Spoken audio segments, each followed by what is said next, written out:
Hey, what's up, ladies and gentlemen? It is your good friend Rafa Spars. We are back here at Heel Section to review WrestleMania 36 ish. It's kind of how we're branding it.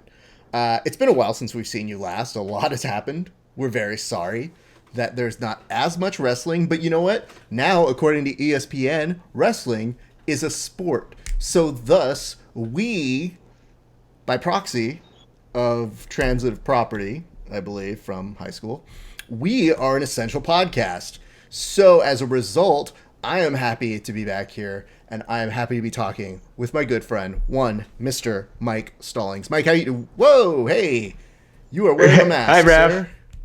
Yeah, well, I got to stick to protocol, podcast protocol in this social distancing environment. I don't know if Skype has a social distancing setting, but this is as good as we can get. I mean, to be fair, you live like a state away from me. Well, does that make it more credible now that we've been doing it before? We we're were ahead of doing the it curve. before it was cool. What a hipster approach to all of the absolutely. Rona. Right. We can get. I can only get more legit. That legitimized us. I don't have a legit banner or anything, but I'm kind of trying to play my part. Well, I have my banner. I always bring my banner. Did you bring a banner? It looks like you have something in your hand. I did. Is this as professional as it gets? It's pretty good. No, it explains kind of our vibe, I would say, more or less. Sure. This is kind of where. Listen, I just need you to appreciate effort. I'm trying. For once. I don't want to rain on your parade because this is the moment I should tell you, and you can't see this on your side, but underneath you, I have for the first time added an @real heel section. So it's kind of like we're doing a redundancy that we didn't really plan out ahead. This is a rough draft. This is a rough draft. Okay. Well, speaking of rough draft, WrestleMania rough draft was one of the best I think I could have seen under all of the circumstances. Let's bring into this whole scenario the context of the situation. The context of the situation was this. I'll tell you this. I was supposed to be doing an event out in Florida for WrestleMania 36. I was supposed to be doing commentary for a grappling event, and I got the thought because I said, uh-oh, if I'm there on the 4th, that means on the 5th, I can go to WrestleMania. So I started talking to a couple of the guys. And the guys were like, dude, we should go. And I was like, yeah, let's get some fucking cheap-ass seats and go. I don't think I can take the time off, but I'll do it just because I love WrestleMania and I would love to go to that. And lo and behold, when somebody like the owner of the organization was like, hey, man, when are you booking your flights? I was like, I probably shouldn't. And he's like, what do you mean? He's like, book it now. And I was like, bro, are you reading anything about this coronavirus? And I swear to God, dude, they went into the last second before they were like, fine, fuck, Rona got us. But they kept trying to press forward and pull what, the Donald Trumps of the world were doing, which is, Rona can't stop us. Nothing can stop us. We're going to live forever. Oh, shit, we're done. The jiu-jitsu tournament, they held out longer or as long as Vince did? Not as long as nobody held out as long as Vince did. He's still holding out. He might be the world. He might be that's his nickname now. He's just a holdout. So that was my connection to it. My question to you is, were you getting a sense, or when did you get a sense that WrestleMania as we knew it was going to change? So I have a guy that goes basically religious. He's friends with Shayna. He's like really, really good friends with Shayna, and he was, he wanted to go see her moment live because he's been with her all these years. And when I called him on the phone and to hear him yell at me about why he couldn't, I could hear him pull his hair out of his head because he really wanted to go, but he's in the top 20% of the people that could get affected by this, Raph. There's no way that I'm going to get on a plane with people that are going to try to get the youngsters that don't give a fuck. They're Daytonaing, spring breaking. They're going to, when I felt his emotion and how serious he was, and when he started breaking it down by the percent, I said, yeah, if this mindset is, the typical mindset to go in, then it's going to fall like dominoes quickly. And that's what fucking happened. But we live in a weird time where people kind of don't want to accept it. Like you said, like your jiu-jitsu manager, you're just like, nah, we got this. There was a weird part where I think people cross their streams where I know there's an element of isolation and a lot of us feel like we want to be able to do something, but it's not quite like September 11th. Like there's a unity that's there where we're all experiencing the same thing. That's a terrible thing. But yet the cross streams are like everybody's treating the virus in a way that's like a terrorist, where it's like, they're coming for us, let's get them. And it's like, well, you're not going to enlist unless you're a doctor. And if you want to enlist to help us with this, please do. But that doesn't mean like you're just going to like shoot a gun at the coronavirus and it goes away. It's not quite the same. No, going to a park is basically on the same level as, you know, taking out the enemy at this point, just showing up. I love how everybody's training for a marathon all of a sudden. Well, it's all that we can do. It's all that we have left. And even then, they're like, did you know that corona can spread in the air? It's coming after you right now. And you're like, like it's a John Carpenter movie at this point. So it is very terrifying. But in our perspective, it's a giant event. And everybody was canceling it left and right except for Vince, who was really, really towing the line up until Florida was like, bro, don't make us make you look bad. I think when Roman pulled out, that's when he started really. I mean, that was the only thing. He's been trying to get him over, and if he dictates everything the minute he sat down, because he's the most compromised person that possible in the company. So why wouldn't he take it seriously if his top star is going to be like, and what did the Miz? Why did the Miz pull out? Just because he didn't want it. You know, it's so funny, like how things happen in real life that cross over, where you're thinking, like, of course it's the fucking Miz that has something wrong with him. You know, like when they leaked it out, part of me thought, like, did they just leak out, like, just tell him it's the Miz and then remind them to write and watch Miz and Mrs. in like a week on USA Network, please? Don't want to compromise his clip show. Come on, man. Like, isn't he hosting a game show? Is he? I don't remember anymore. He's more worried about that. He's definitely more worried about that than he is, because he even said the comment of he's the first person to win the tag team titles off of his couch, which is a smart play, kayfabe, but like we didn't appreciate that at all. Not the time. Whatsoever. Read the room, Miz. I almost think they should have like the floor is lava match at that point, where they should just be jumping around on guardrails and couches at that point.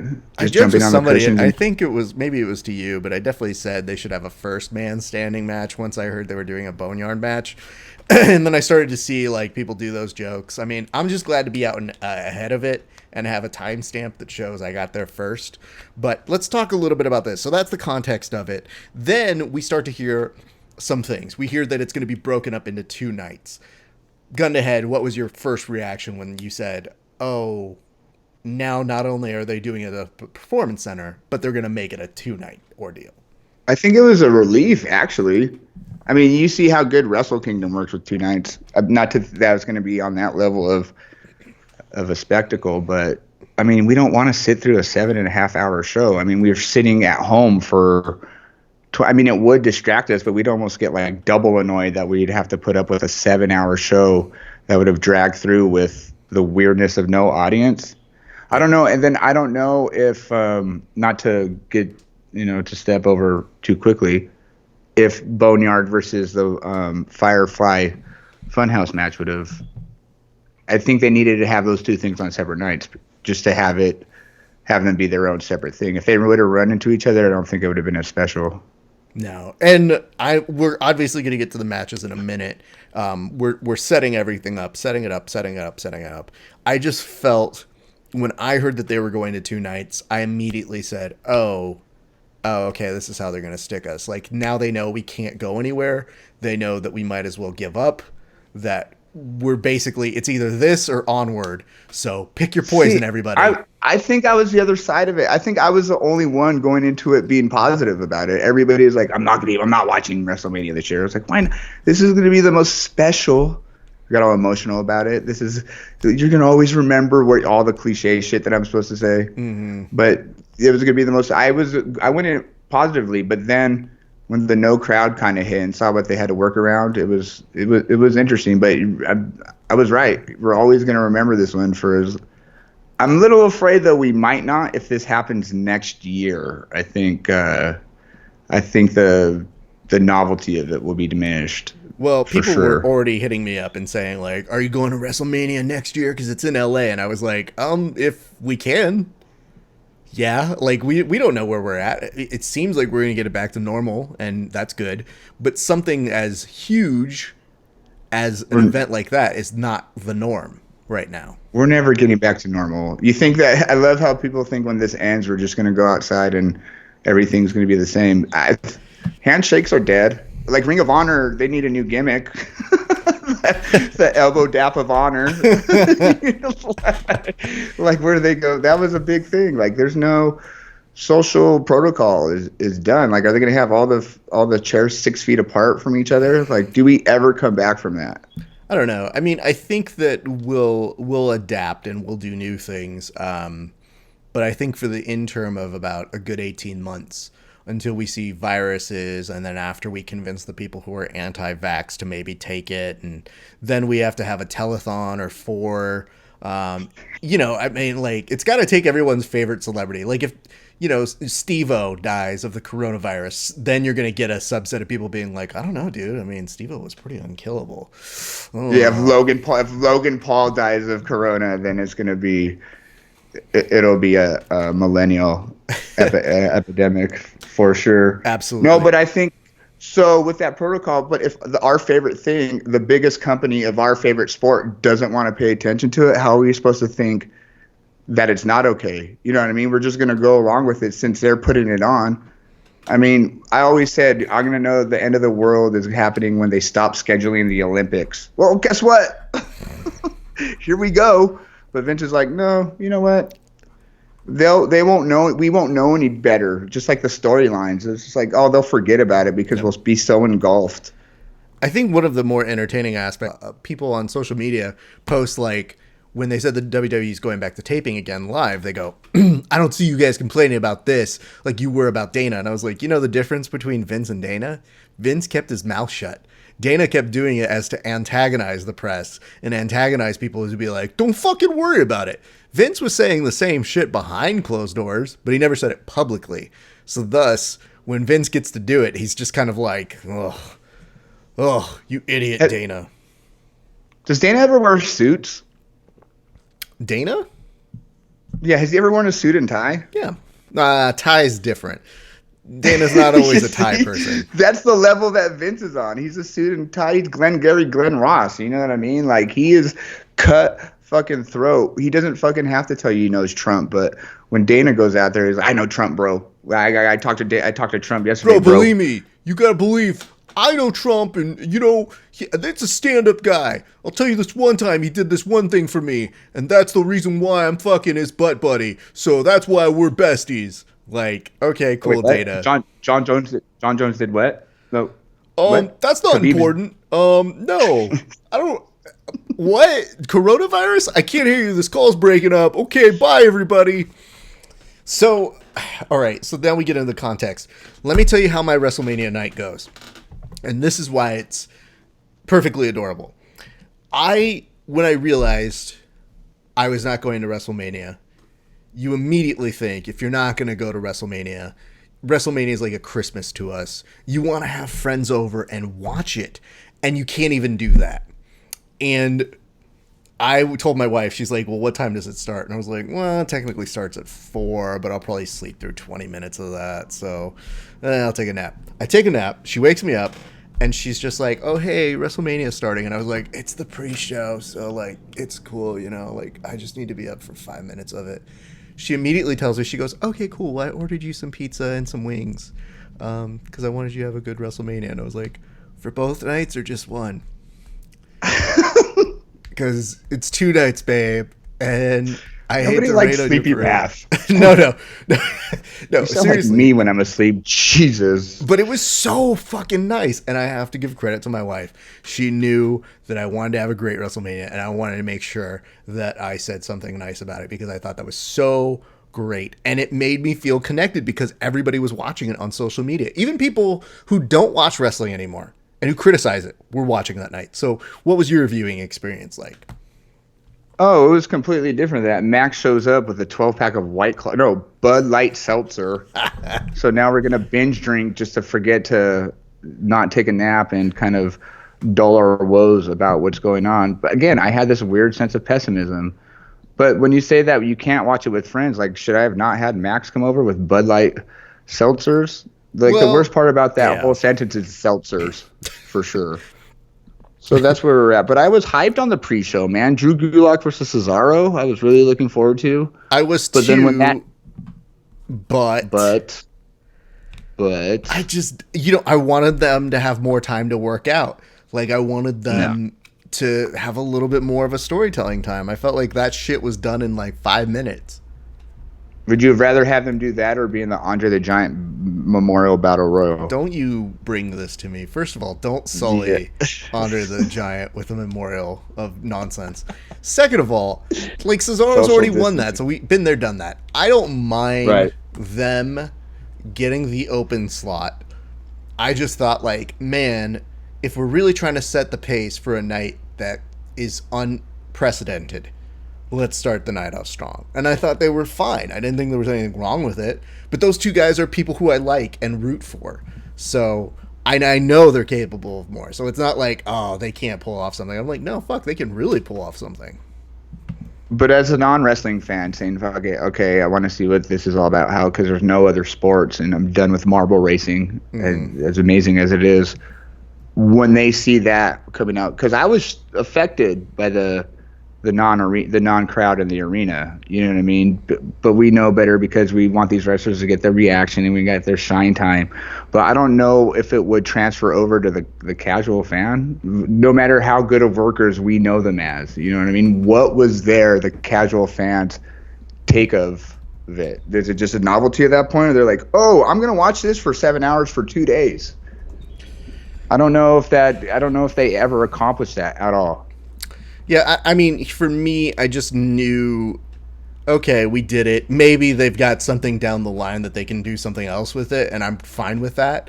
But, for beginning of it, and here's the good news, Cesaro won something, so that was kind of nice for a change. Because, even he's like, have I won anything lately? I don't know. So it makes me feel a little bit happier for him. Now we actually get into the graphics and the actual beginning of the show. Now, the sequence... No, because, I just want to know how Tampa Bay became is it because of the football team they became the pirate capital of Earth? Yes. You know what I mean? So Johnny Depp should be Florida's mascot at that point, is what you're saying. Yeah. Hey, I'm not saying anything. I just saw, like, when they kept doing this, all I could think about was, oh, fuck, we don't have a ship on this thing. Like, I'm a little disappointed that we don't have a ship. And to me, again, we had been prepped for this because they had done closed wrestling events leading into the big event. So we saw it on AEW, we saw it with even the WWE, and then all of a sudden when they actually get to the event and then it's supposed to be like, and Wrestlemania, welcome. Just with the Raw state. But what was why couldn't they build a ship in the why couldn't they just build a ship in the Performance Center?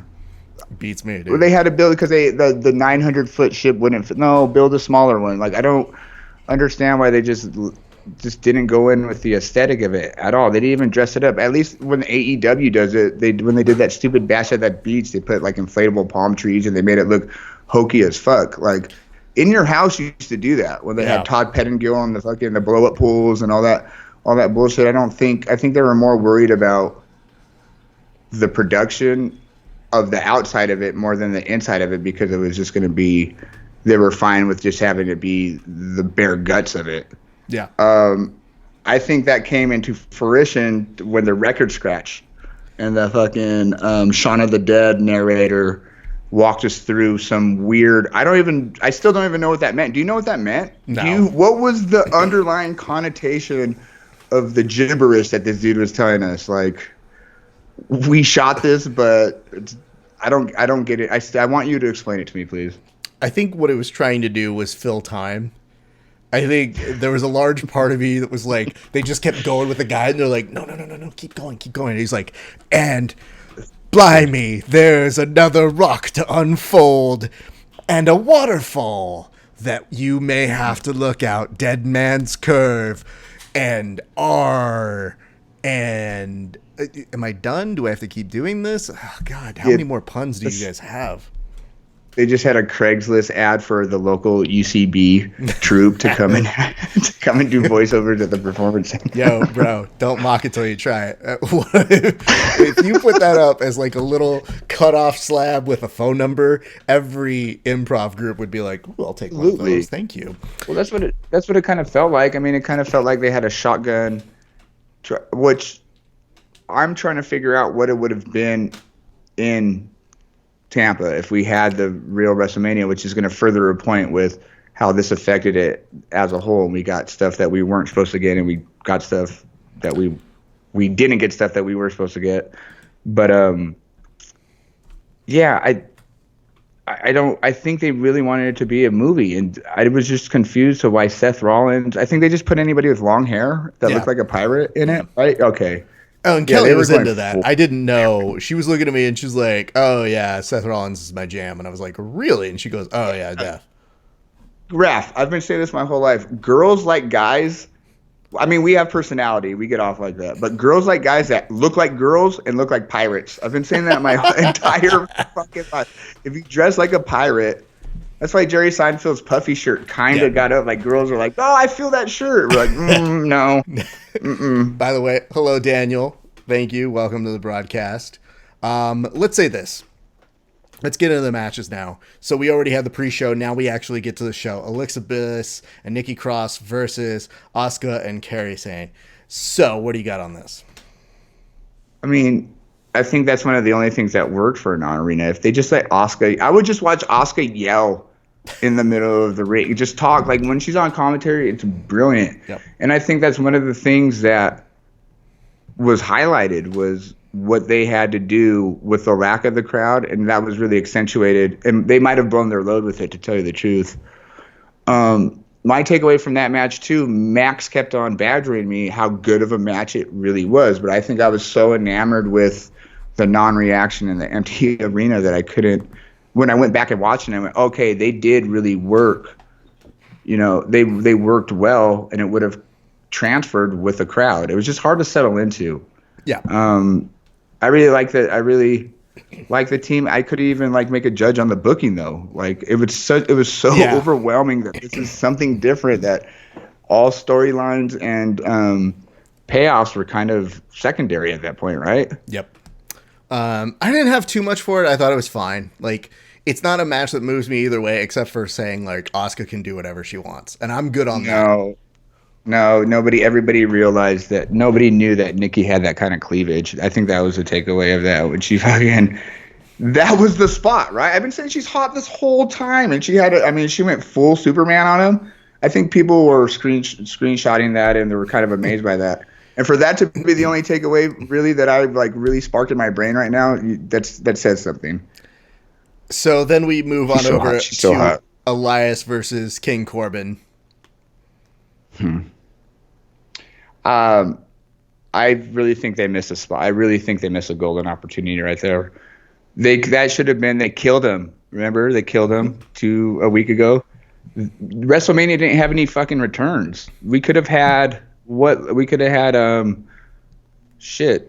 any old MVP or anybody, any surprise. Literally anybody.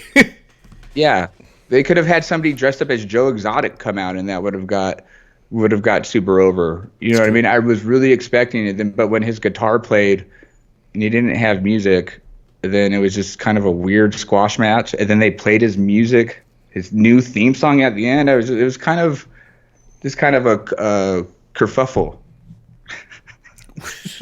Look at you expanding your horizons with new words on the show. Did you hear me try new word? It's the first time I think I've seen you jump into a word that you're like, get me off of this word. I don't want to do it anymore. I'm gonna get that tattooed. Speaking of that, are we still on the man train? Because Becky Lynch versus Shayna Baszler, you mentioned you had a friend who wanted to be there for Shayna's moment, except it wasn't. Ooh, touche. I didn't even think about that. Yeah, Max was really mad he was doing the whole if Becky wins, we riot because it didn't make any sense.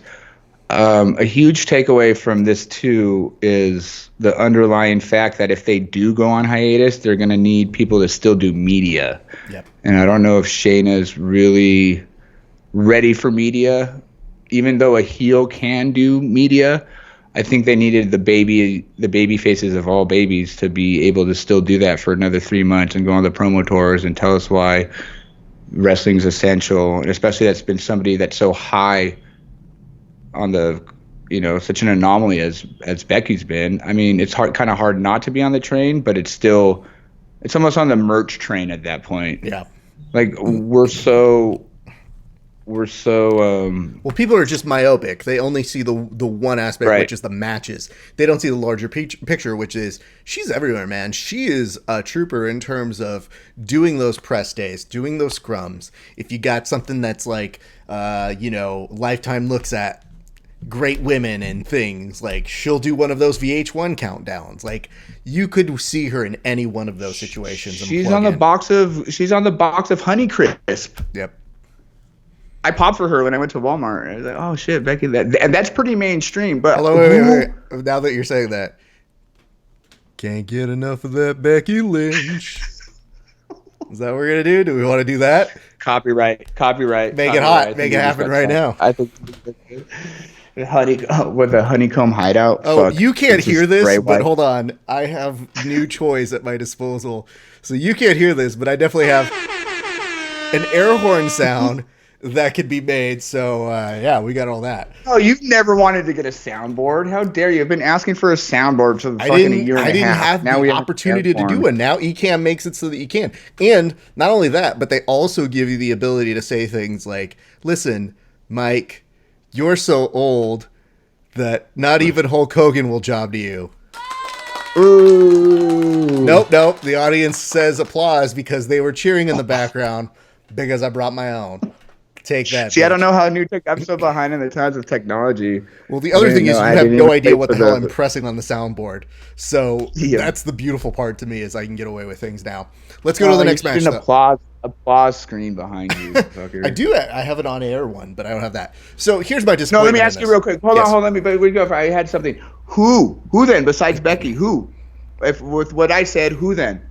Like who's going to take the reins of that? As much as we like Io Shirai and we like, Charlotte Flair could do it, but we're kind of tired of that. So there's got to be some kind of middle point to where it has to be credible and still be a face. Here's something that I think appeases both sides.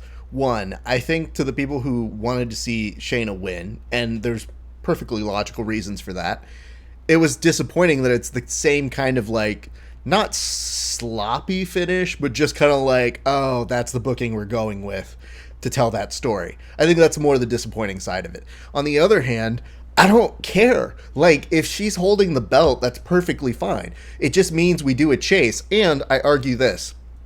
If you're Shayna Baszler, it's pretty cool to get your belt on a brand new night. But as other people learned that night, just standing up there like this with no crowd is not as cool. So I'm fine with delaying it until maybe we get back to crowds. And I don't know that appeases everybody, but who gives a flying fuck? Becky was only cool when she got over 3 times and it involved brutal violence. Brutal violence. And that's how Charlotte got over against Ronda. I mean, they brought kendo sticks out. They were really, and that's gone away from that character. So I think people aren't like shocked and they kind of just like settled into, oh, she's pretty and she's, oh, the man, that's kind of cute, that's funny, but she's a woman. Like, oh, that's kind of cute. For a year now, like there's nothing. And I don't know if the truck was going to be enough, dude. I really don't know if they had the stage, if she drives that monster truck in or whatever the fuck that was, looked like a tow truck. She's now AAA services that comes in is like, the man heard you got pulled over. Do you need some assistance? But can I first see your AAA card? That'd be great. Triple A versus Triple H, intergender, man. Book it. Yes. God, that's I said it. Triple A versus Triple H. His car breaks down and she pulls up and he's mad that it's not a guy. And she's like, what do you mean? I'm the man. I'm the man behind the Triple A.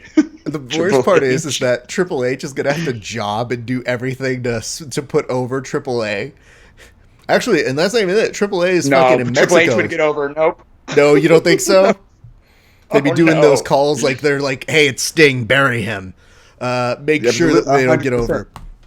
All right, let's transition to the next match. Next match, of course, is going to be Sammy versus one. Hold on, wait a minute. Is that true? Do I even remember this? Yeah, Sami Zayn versus G-Bray. Why were you were expecting so much more like the rest of us, weren't you? For a split second, I was just kind of like, wait, did that match happen? I don't know if you guys remember, but quarantine has been in effect for 3 weeks. And I feel like 2 weeks ago was 1990 at this point. Like, that's how far back these things are to me. But yes, Sami Zayn and Daniel Bryan. Again, it's fine. It's disappointing in the sense of, like, it'd be nice if they got to do a little bit different stuff. But, like, I do appreciate the storytelling that Sammy was doing. Like, I felt like Sammy was carrying a decent load of, like, telling a fucking wimp story. And, there's something to be said about that. That's his wheelhouse. And I think the crowd might take away from him sometimes because he's too good on the mic, and the fact that they let him run with it.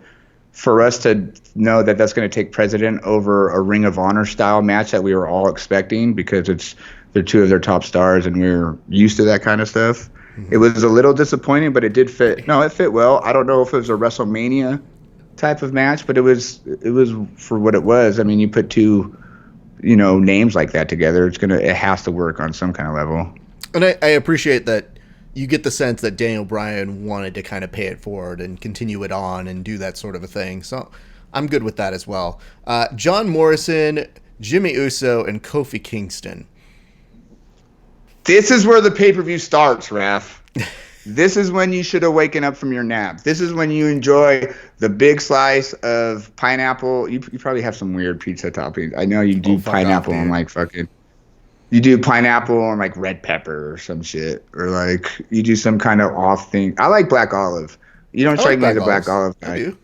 But you should have been woken up with a fabulous slice of pizza supreme DiGiorno's.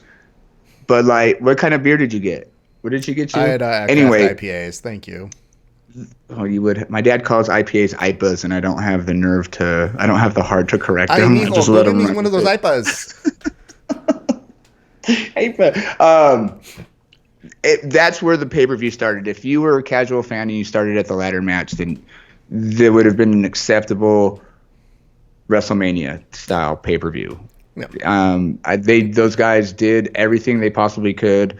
Yeah, it was kind of weird that they fucking just we're gonna have a tag team match, and then a day later, like, nope, just kidding, JK. But I don't think we were really worried about it because we know what those three guys could do. And there was one thing for the two workers, John Morrison and Kofi, but if Jay would have just kept on talking the entire time, I think he started talking about there's about a quarter of the way to go, and he started doing his fucking Uso rap bullshit. I was like, oh, it made that so much. If he would have just done that the whole time, it would have been fucking amazing. But it was good. Can I ask you a question that was bugging me the whole time? The only thing that really bugged me this whole match is, these guys are adrenaline junkies. So, they get to that top of that ladder and things change. They're just like, I got to do it for the fans. I got to do this. I've got to rush here. Take away the fans. Does it not look more psychotic to just be like, fuck, I got to fucking jump off this stupid fucking thing? All right, fine. Absolutely. Ow. Yeah, why would you want to put yourself through crazy bumps like that? I think Kevin Owens was done a service that the pirate ship wasn't there, because that crowd would be like, yeah, no, do it. No, you're going to do it. But he's like, oh, this is acceptable. It's about half the distance.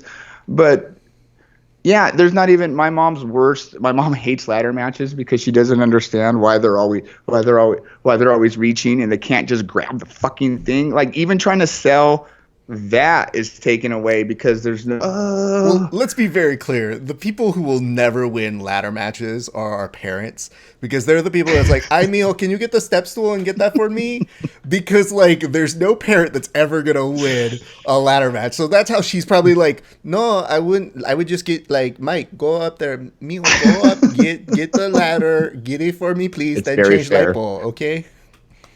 That's very fair, and that's why that end spot didn't transfer as well, because you only had the two reactions of them two on top. They're like, they knew they dropped it. They knew they weren't holding it. So to have them fall and then to sell that look, like almost like a Three Stooges, almost like a, what did you like? It was anticlimactic, but we get it. The thing that like made me the most mad about it was I was like, you guys pre-recorded this. You can't take a shot again. It'd be like, all right, take 2 on ladder drop, and it's kind of the end of the show. So, wow. That's a great point. Do you think there was none of that other than the produced matches? Don't know. I would love to ask them, but it looked like they took what they got as to try and make it feel as normal. But like, you think for the last part of it, unless they've got some weird storytelling thing that they want to do with it, which did not look like the case. It just looks like kind of that thing where you go, did Lex Luger go over at the same time? Okay, I guess we're gonna have to work around that. Good to know. All right. They just so that they have to find what. How sad would that be if that was their 8th shot? That was the 8th take, and they're just like, no, that's fine. That's it. We're done with it. Like that. That's gonna be fine. Can you do one Uso where you don't do anything? Like Jimmy, just don't do anything is what I'm asking you, bro. Yeah, I mean, I enjoyed that. I think you're right. But here's where I started to pop, because the next match, to me, Kevin Owens gave us the one WrestleMania moment that they'll probably be able to replay in future clip shows, which is him jumping off some shit. Now, granted, how we got here is completely stupid. I will set up a couple things for you guys. Number 1, Seth Rollins walking out as the Messiah. Mwah. Perfect. I think he set the tone. I think he walked out like an idiot. I thought that he was playing to a crowd that wasn't there, and that made me happy. 2, Kevin Owens going through the match, getting that disqualification, and then going like, hey, don't you go anywhere.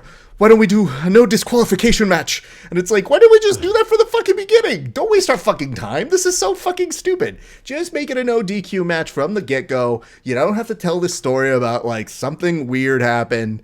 It just felt weird in that sense to me, because especially when you have an empty arena, there's no crowd being like, yeah, that whole thing that we saw was bullshit. Make something new happen. Well, they told the wrong story to begin with. The story was that Kevin Owens hasn't won at WrestleMania. He keeps making those stupid shirts, and he can't get over. There's no reason for him to be on the shirt. He should have been bitching and moaning like, I'm not losing to you. You're not beating me. I'm not going out like that. That should have been the culmination. I don't even remember what the fucking story was. Like, he was just tired of cosplay Jesus. Like, I don't. But the whole fact, again, we know these guys. We know that's a Ring of Honor main event. We've seen their careers, but like I said, for the casual fan that's going to watch that, to see them jump off that sign, you're right. That's going to pop. That's going to hold. And it was cool for us because it wasn't Shane jumping off a fucking cage for once. We got a different look.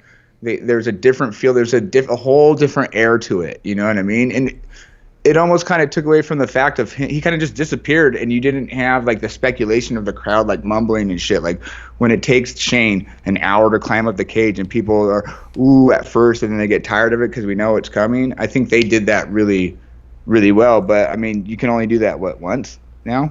Yeah. So I thought that to me was a moment that I said, oh, there's a WrestleMania moment. So good. There we go.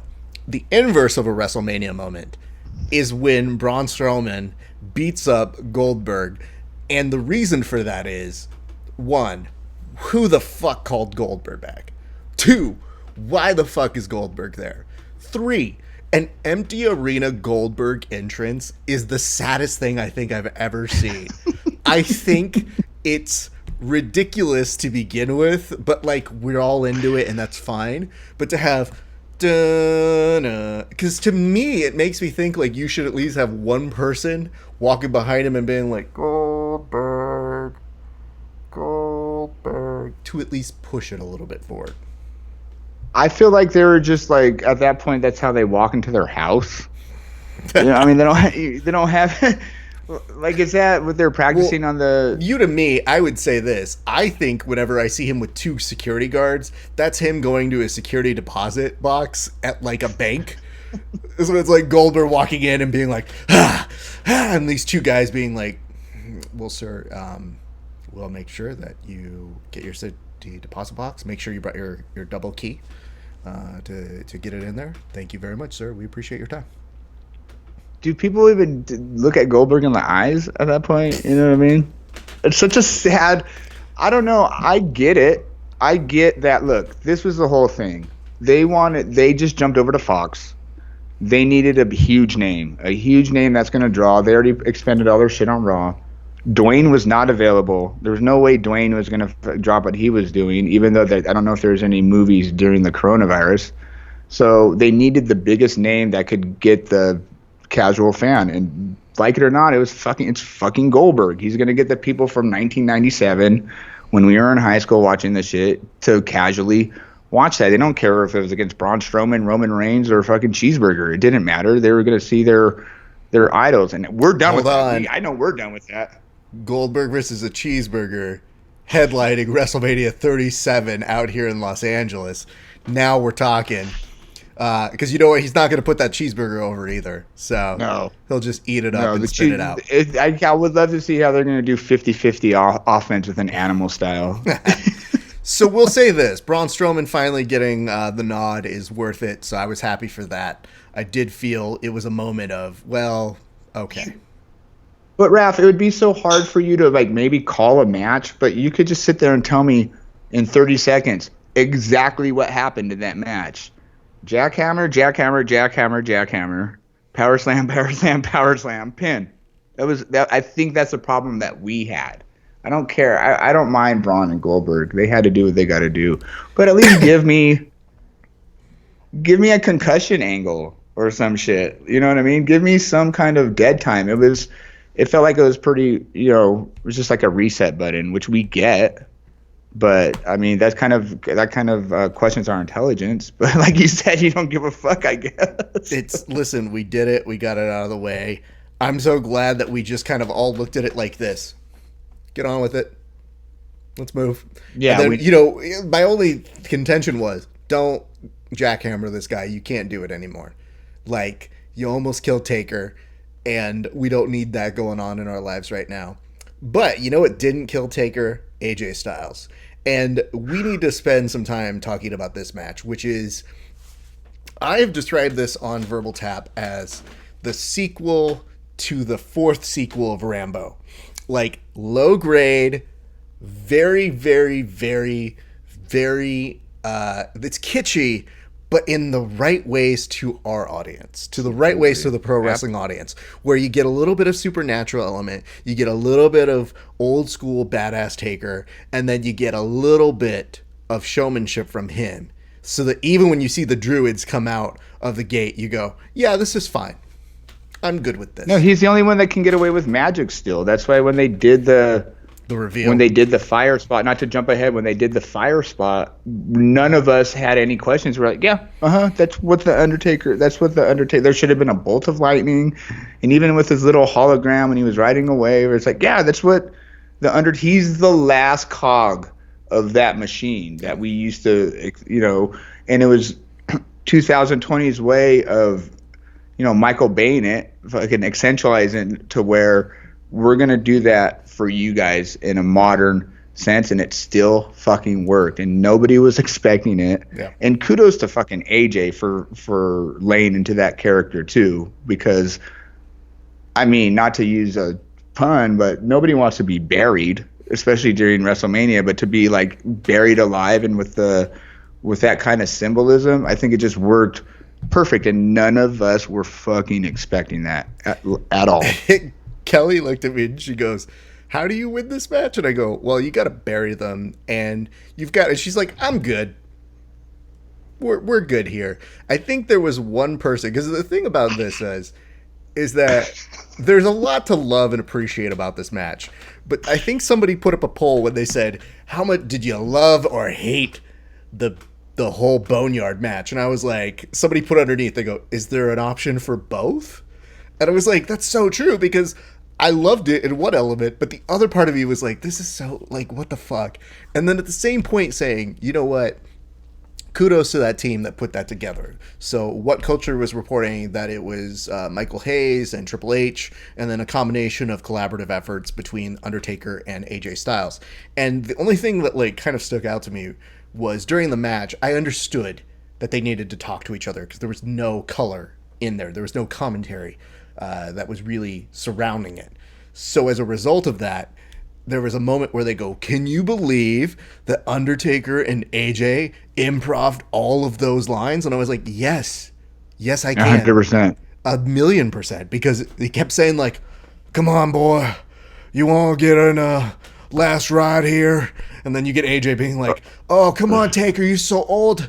You're old. And I was like, yeah, they basically rinse and repeat. They were like avatars in a video game who are only programmed to say two things, and then they just kept doing it. I said, sure, okay, yeah, I mean, I like it, but let's not pretend that they were writing Shakespeare as they were doing it. No, I really thought they had a Hamlet moment when he gave him the hug and he was like, no, I'm not, you're okay, you know, you fought hard, and gave him a hug. I really felt that, like, Brokebacky, not to be no homo, but just that like heartfelt, like they're gonna ride off, they were gonna go together, like, but like, I don't, is he dead? No. Is AJ dead? The hand sticking out, by the way, BT Dubs, mwah, at the very end to close this with out the glove, with the glove on still. Bro, that's the Michael Jackson ending. Like, that's him being like, no, I'll be back. Michael lives on forever. Like, AJ Styles living on is great. I think that was an original thought. Actually, like I said, I was watching it with somebody that doesn't like wrestling, and they're like, it just seems like the Thriller video is going to break out. And that would have been great if they just would have cut to a scene of Michael Jackson and the girl walking through like the boneyard, just walking by without them even knowing what was going on. It's that was the prequel nobody talks about. You know, that movie, that whole Thriller is like, what, 23 minutes of, like, airtime? Anytime they used to do a best of count, and they'd be like, we're counting down the top 20 music videos of the last decade.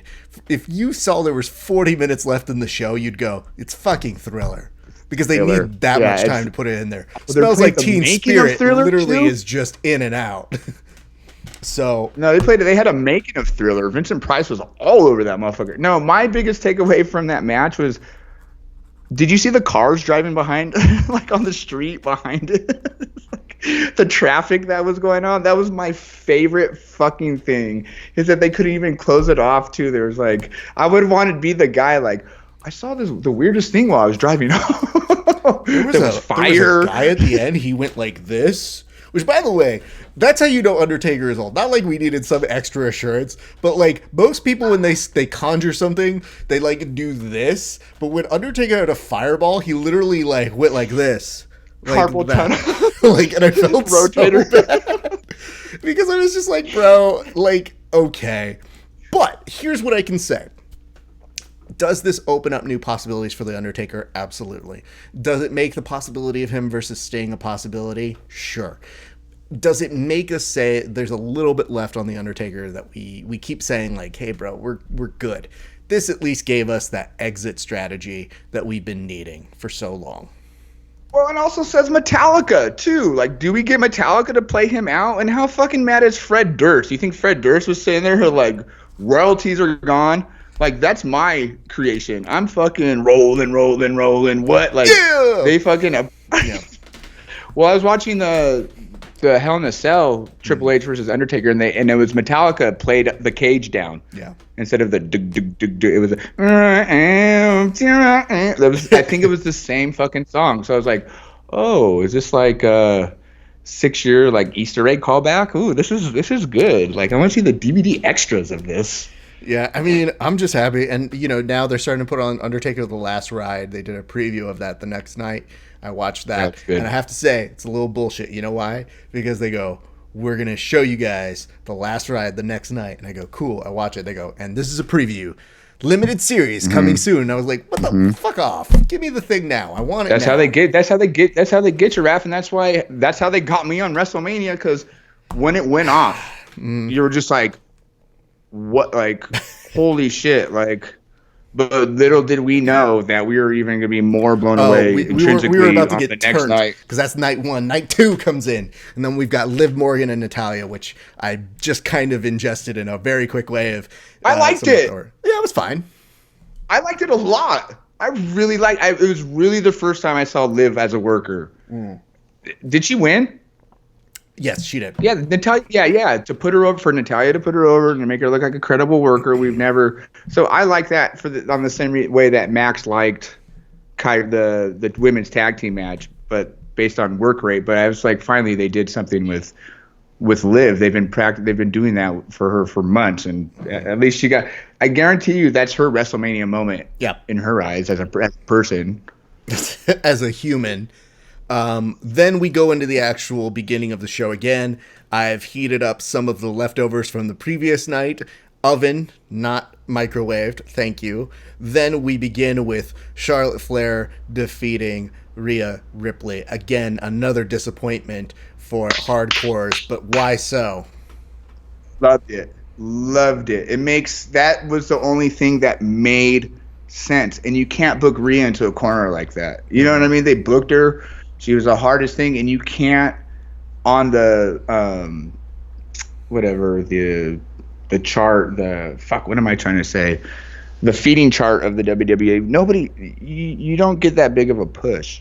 But for her to go out there and look the part, and for Charlotte to give her 50% of it, and her outfit and everything, it made all the sense. And now NXT is something to talk about, because I guess people still love Charlotte Flair down there, and she's just doing what Finn Balor did.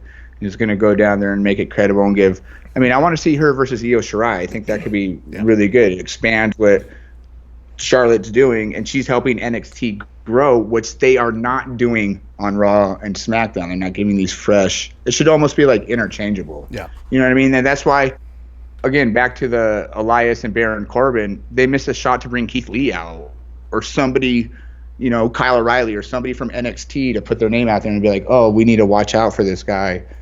Whether he was going to come up or not, then they can go back to NXT, and they can always have this crossover universe, which is more organic than a fucking Boneyard or Firefly universe, which is still amazing. Which, by the way, is like, now we're getting into the fucking multiverse of wrestling. Mm-hmm. Like, now we've got alternate realities and things that we're kind of like, oh, that's cool. All right, I agree. I didn't really feel terrible that she won it. I thought, all right, I loved it. Loved it. Hey, and more importantly, like a clean, good win. It's a good start to the show, I felt. So we go there. Then we go to the fucking final end of Aleister Black and Bobby Lashley, which I'm good with being like, hey, listen, done here. Let's all move on. Because it had no place. It had zero place on the card. The only thing that was cool about that was his little horns, his little Maleficent. And his is the only entrance that can work in a no arena, because they do the hard pan and they do the whole little I felt bad seesaw thing. I looked at Kelly and I go, this is normally way cooler. Like, this is a little rickety with no audience and no stage smoke and all that shit to really put it over. Well, I went to a takeover when it was at Staples, and normally I'm kind of passive about it. It's fucking really cool live. It is. It made me feel something, and I was, like I said, I'm normally a pessimist about even expressing that, and I was just like, that was fucking cool, man. Thanks. So we go from letting me that to Otis and Dolph Ziggler, which I guess in terms of like just trying to tell a story, I felt like these two could have been like, merp, merp. Like if this was truly taped. And we're in that element right now, and we live in a Netflix world. If they would have had skip match as a possibility, I would have been like, okay, next one, please.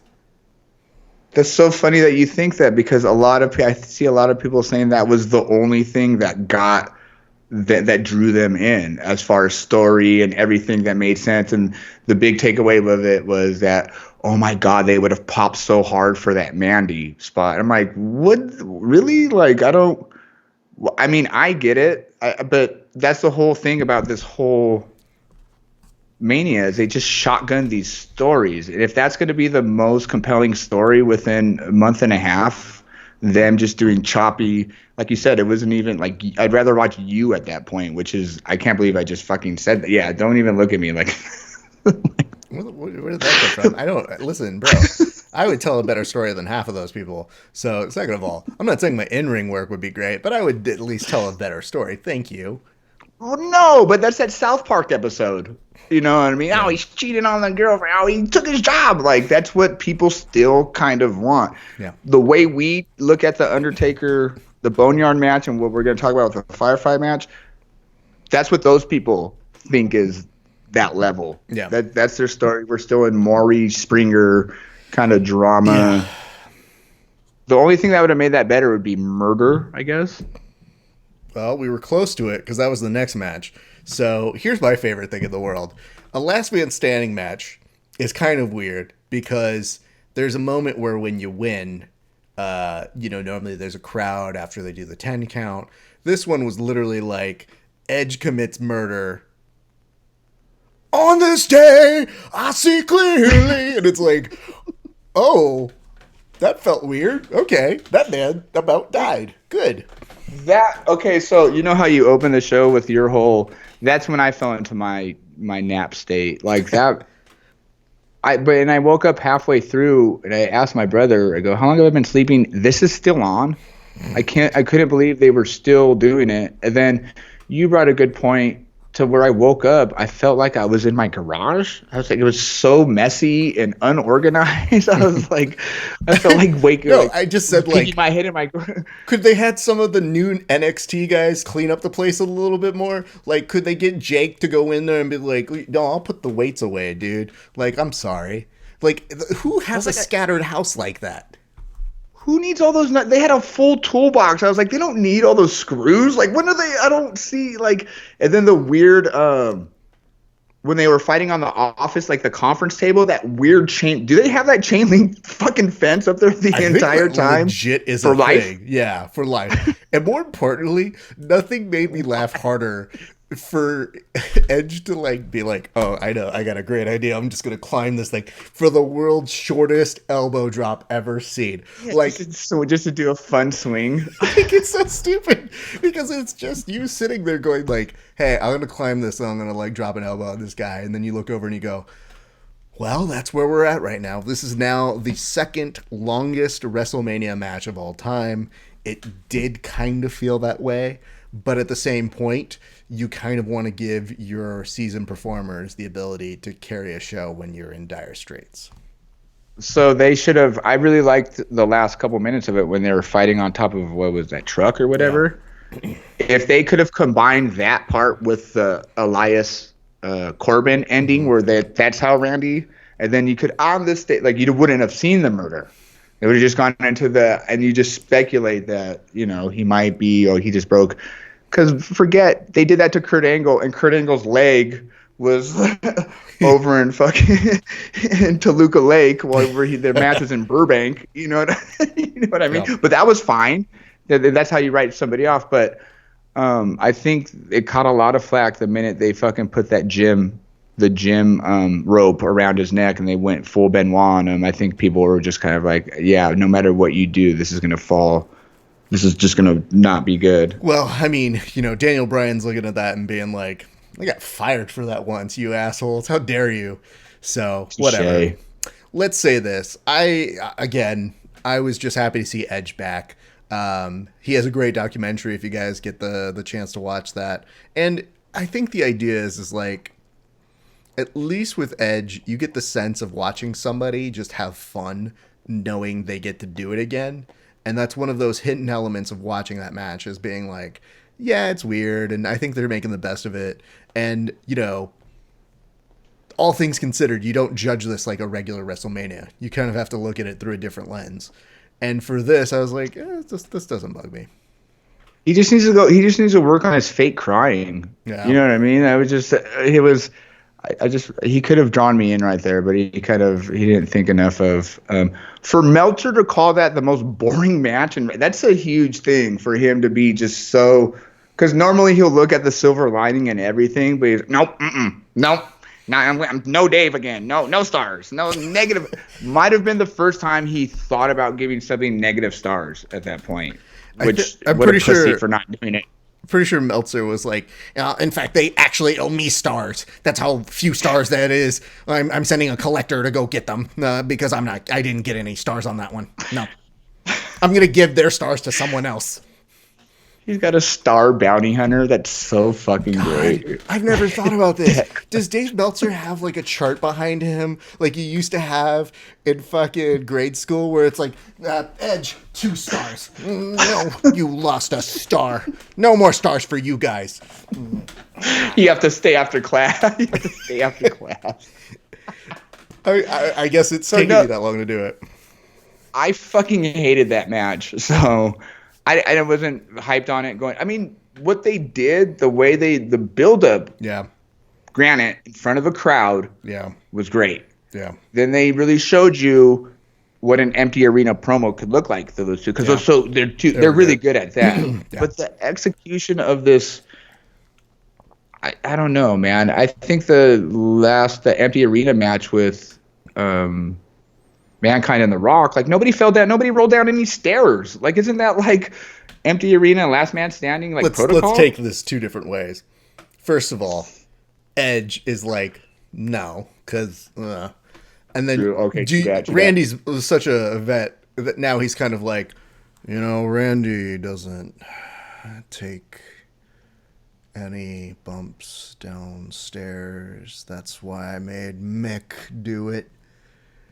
Back in the day.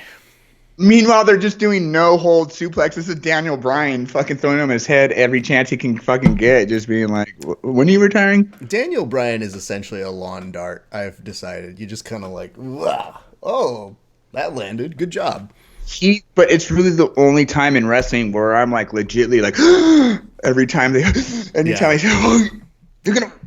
So I don't know if I feel that way about Edge because I'm because you're happy for him. You're like, oh, this is what he's passionate about. That you're like, Daniel Bryan, you have fucking kids, dude. Yeah. Like, you have a garden, you got petunias you have to attend to. Like, shit. So let's move. Is that it? No, we're almost there. We're they were with the undercard. Well, we're getting the Street Profits and Garza in Theory, which Then you had Bayley. And winning in the all-female match, which was also 19 minutes, by the way. So the last 2 minutes were good. Were good. I would agree. Yeah, that was really well done. Bayley sold it like she was surprised. You totally expect Sasha to come back and fuck her because she's selfish, and they threw a wrench in it, and that came off really well. You didn't need a crowd for that. They should have done more subtle shit like that could have actually kept these stories going on. Yep. You know what I mean? Like, Mandy could have come out and, like, tripped. Which... and then she just, like, broke a heel. And, like, doesn't that really tell you how much we're struggling for storylines? It's like, hey, man, I would have preferred if she would have been like, whoa, banana peel. Like, that would have been a better version of it. Would that work in lieu of a no crowd? Would just be, like, hacky Three Stooges fucking... sound effects? Bro, we're in a new world. I can't tell you what works and what doesn't anymore. I can tell you, like, I don't know how I feel until I'm going to see it. And that's essentially where we were with Mania this year, was I was like, I don't know how I'm going to feel until I see it. And then once I see it, I'm going to have to take a couple days, because once we got through all of those things and I saw, okay, we've got The Fiend and we've got John Cena, and on paper, this could go 2 different ways. Now, they were saying it might be akin to Bray Wyatt versus Randy Orton when they were trying to do those special effects in the ring, and I was like, that was god-awful. So, no. Then we went on over, and then we saw that this had the element of stage storytelling off the mats, where you could do it, and the fact that they expanded it to something that was within the realm of the Bray character, and then at the same point necessitated, like, oh, that does make sense that Cena was there. And the beautiful element of the storytelling is Cena seeming like he's going to bury Bray. That was the headline leading into it, was him being like, he's burying him. And it's like, well, his phrasing is, we're going to put an end to the most overrated superstar of all time. And it being his own demise made you go, Mwah.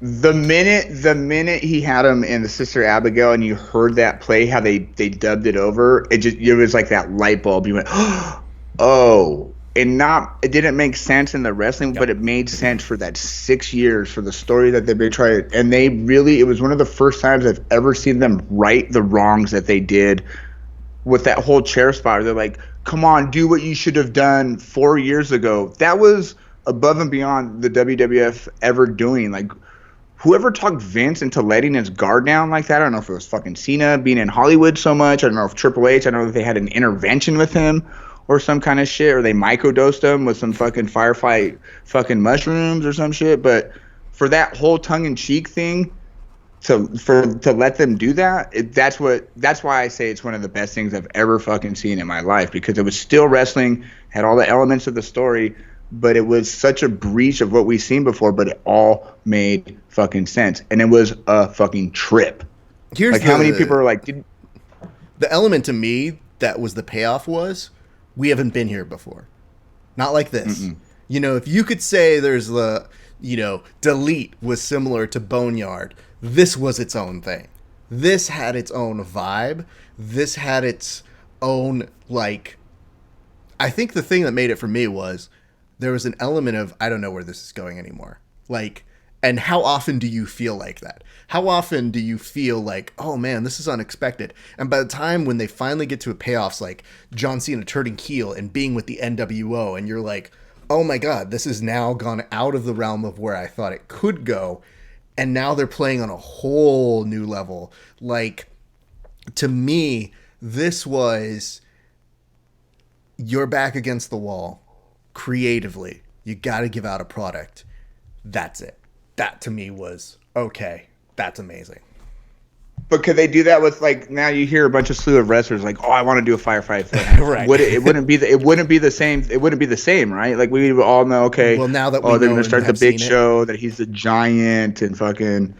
And it was also the first time they utilized the Funhouse the way they should have. Like, they've never had another wrestler in it per se. Right.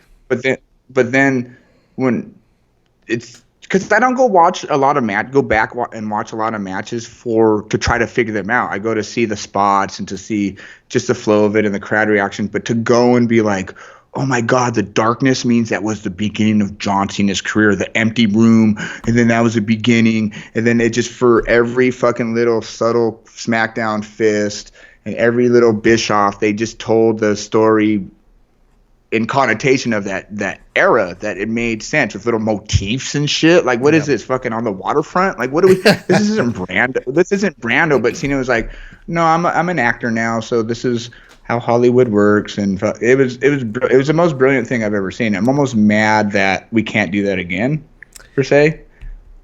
It will never feel the same way again, like it felt here. So in essence, you really can't do it again, but they will. You know they'll bring it back at some point. So let me hit you with the thing that's been bothering me the whole time is, so that's one of the greatest things I've ever seen. Mm-hmm. If we would have had a live WrestleMania, if this virus does not happen, I don't think we don't get that, right? We get Bray and Cena in the ring, right? I don't know. I mean, probably. That seems like the biggest payoff. Like, why would you not have your biggest superstar in the ring? So I'm having a hard time as a human being, like, being for the coronavirus because of that fact. Right. Without the virus, we don't get Boneyard, or I think it would have been worse to have AJ and Undertaker in the ring, even though I think that if they would have had that in a ring, I really think it would have turned out to be Undertaker and Aleister Black against the OC collectively, so they could possibly. Nancy. I mean, the good news is nobody was happier that they got to do this than probably AJ Styles, who's like, thank you. I would have had to run fucking circles around this ring just to make it work. And don't get me wrong, a match against The Undertaker does wonders for a career. And not to mean that he doesn't have a good career, but it's like, that's a good pinnacle to have. That's a good feather in your cap, no matter who you are. So, I don't know, man. I would tell you this. Again, I think you sometimes have to broach outside the window if you have all these blocks. And I think that's why we see all these people who normally weren't into wrestling for the past few years re-engaged because it spoke to two different sets. I was like, yo, if I'm a parent watching that whole Boneyard match, we're on the edge of like, I don't know that I want my kids to watch this. And that's usually what the product is for. But that was a nice throw to us. Cool. Same thing with Firefly. It's but you almost have to have that sprinkle of taboo to it. Yeah, of course. Like of course. you were like, that's what was my whole takeaway. Like lately, there's nothing scary anymore. Like there's no scary. That's why this whole Bray Wyatt Hot Topic gimmick didn't work until now. Like you didn't see the Fiend until the very, very end. It was almost like Signs. Like the psychological torture was scarier than the whole, ooh, there's a monster, which Undertaker displayed like with his teleportation skills. You know what I mean? There's nothing more than you want a fucking Hell's Angel that could teleport fucking when you're in a gang fight. That would be the worst. That would be the worst shit ever. Definitely would have made the Stones Give Me Shelter documentary very different. Being like, where did they come from? And how are they more? Are they X-Men now at this point? So let's round bases on this because the last two, this is very interesting on Wikipedia that they put these together. They put Drew McIntyre versus Brock Lesnar, and then right underneath it they put Drew versus Big Show as the undercard, like a dark match, which is very interesting because that's the next day. So that's a very interesting. No, they didn't. Yeah. So did he get to celebrate twice then? Like that was the saddest moment of my life, I think. What's that?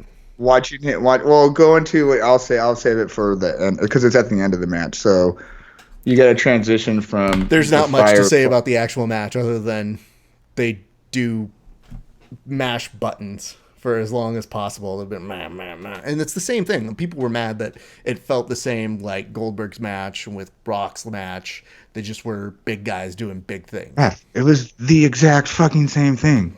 It was just their moves. No, because Drew McIntyre kicked out of the F5 on a 1 count, and that was just like for a smart mark that just was like mind blowing. Like, what? I wish he would have just kept on kicking out at 1. Yeah. There was a match in PWG where Chris Hero was fighting Jack Evans, and Jack Evans is obviously a lot smaller, and he kept on 1 counting him. It was the funniest thing I've ever fucking seen. But man, I really feel bad for Drew a lot. Like that was his moment. You can look at it one of two ways. You can feel bad for him because he didn't get the crowd love and the moment that he has, but you could also look at it too like that's the most unique title win in history, and it's for him. And he had I felt like I was a part of his life when he looked into the camera and he told me, thank you. Yeah. Thank you, Mikey. This is for you, Mikey. Like I had, like in a movie where is the TV fucking talking to me? Like that was like in Fight Club. Like I looked in his eyes and I saw the universe. I saw the universe. Well, I would say this. I didn't mind that this is how he won it because it means they gave him the nod. So, you know what, dude? You got what you got, and good for you. I will say this. We got a couple questions, and they kind of take us outside of WrestleMania. So, do you have any final thoughts about WrestleMania? I liked it. Dude, okay, take away the fucking show. There's nothing. We don't have anything. For them to give us something for 2 nights to take us away and let us still be in that world, whether we're going to gripe about the crowd or whether wreck hockey, but it was nice that AEW and WWE, even though they're going against the grain a little bit, are giving us what we fucking love. Because I'll tell you this much, I already forgot about baseball, and I don't know if I give a fuck about baseball right now because I need it tapped in, and if it's not tapped in, I'm moving on. Yep. And normally superstars, when you forget a certain wrestler, they're worried about that. But as the business as a whole, like fucking kudos to them for fucking giving us anything. Yep. Now, if you want a smart market and stuff, it wasn't the best thing, but it was going to be the most unique thing that we've ever fucking seen. I mean, I don't remember what WrestleMania 33's undercard was like at all, and it was probably pretty fucking cool. Like, I think that was a Kurt Angle and Ronda match, wasn't it? It's all sad and fucking that's when they did it's a very unique thing. And I would give it, if I graded it, I would give it probably a B+. Okay. That makes sense. Just for what it was. Yeah, just for what it was. It can't be an act. Oh, fucking the match could have been the whole fact that they put the belt on Braun, like I was like, Yeah. is he gonna win right now? Like that was okay, but the execution, fucking. You know what I mean? And I'm not playing Tony Hawk fucking Skater 5 for fucking because I haven't played it before. You know what I mean? I like the aesthetic of it. I'll tell you this much. Music. You know, we've had to say goodbye to the sports in general, and I thought it was nice to have some entertainment that they produced. I still feel it's weird logistically to be putting these things together, but if I'm going to compare this to, say, the UFC, which seemed to be like the last two stalwarts to keep producing live events, I just felt like, at least with the WWE, and they don't really say what they were doing, but you get the perception that they would take those safety precautions. Whereas the UFC, when they're going to take a left turn from Fuck Island and make Fight Island happen, and Dana White, when they're asked, like, what security measures are you going to take? He's like, don't fucking ask about it. You don't need to fucking know. You're on a need-to-know basis. Whereas the WWE is being like, we are taking every precaution to make sure we actually had one person. And by the way, the person who did test, according to the report that I read, was somebody who went out to work with people in the healthcare industry at the moment. So, you know, no matter what strength sanitizer they have. Bro, I get it. It's a weird time for everybody, and I don't want to tell you how to run your life and do what you do, but here we are. So I would say this. I would say I'm glad that we got something. It's a little questionable to do events when they've tested, I think, not just one or two, but a couple people that they're now having to talk about. But, you know, I guess we're going to take it every day as we can, because we're going to have to get back to something soon. And I understand. Are we?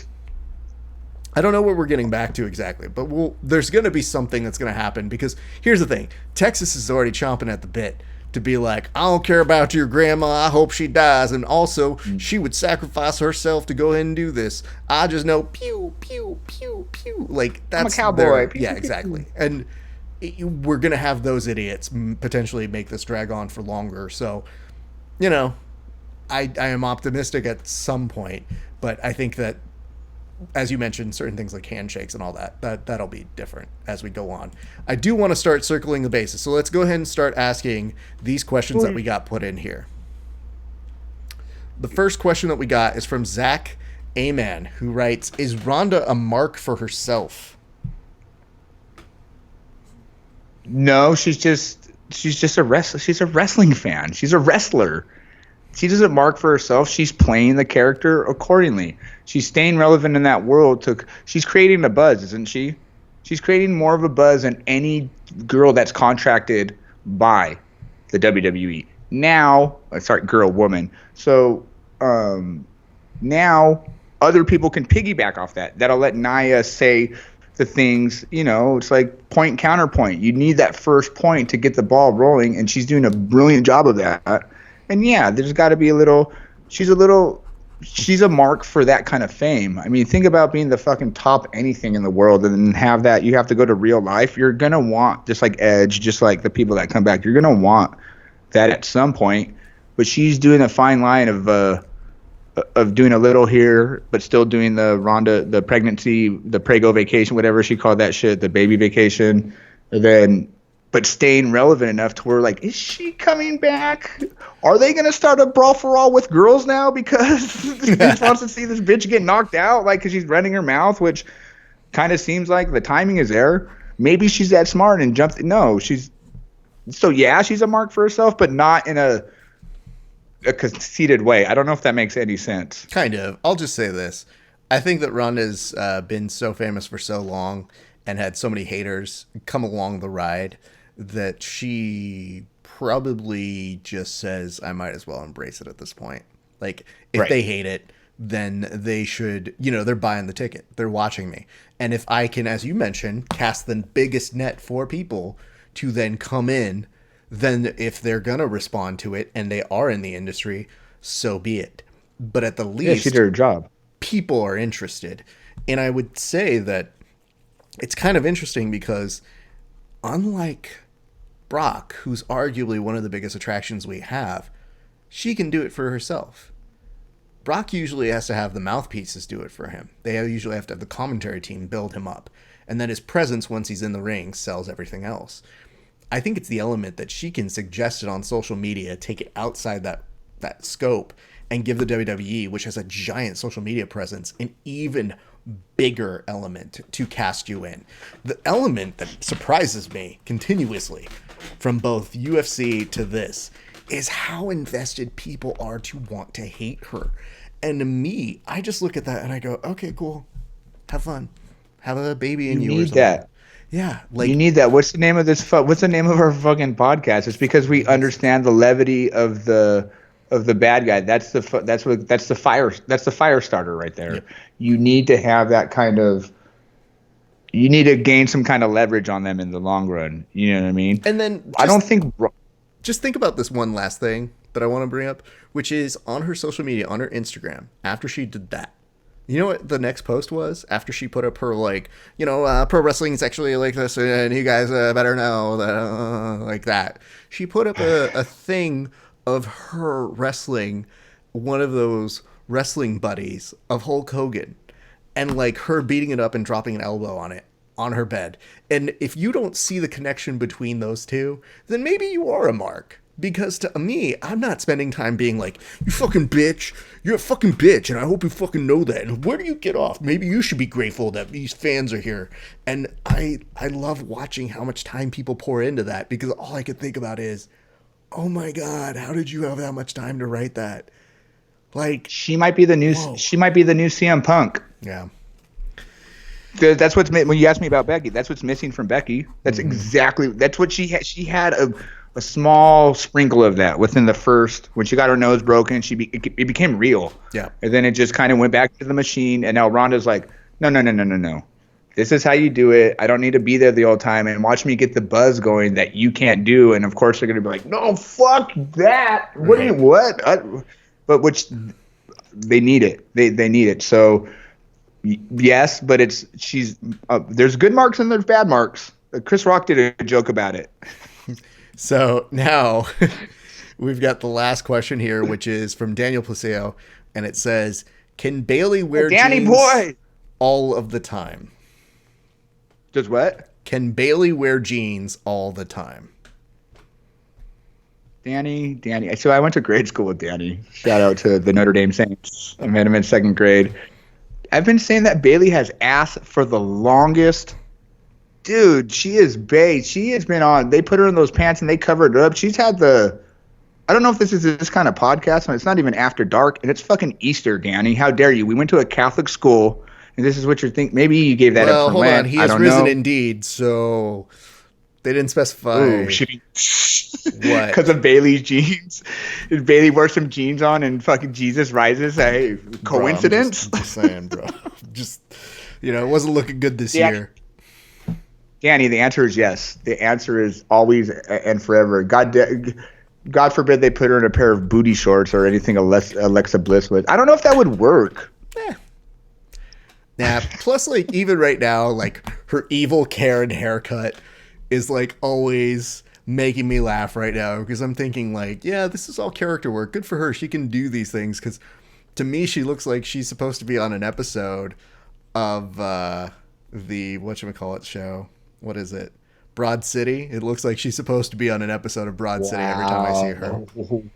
Wow. She's like she's what you get if you combine the two of them together. Exactly. She is Abby and Lana together. Yep. That is fucking great. Good for you, Raph. Thank you. I know she doesn't like that. She doesn't like that haircut.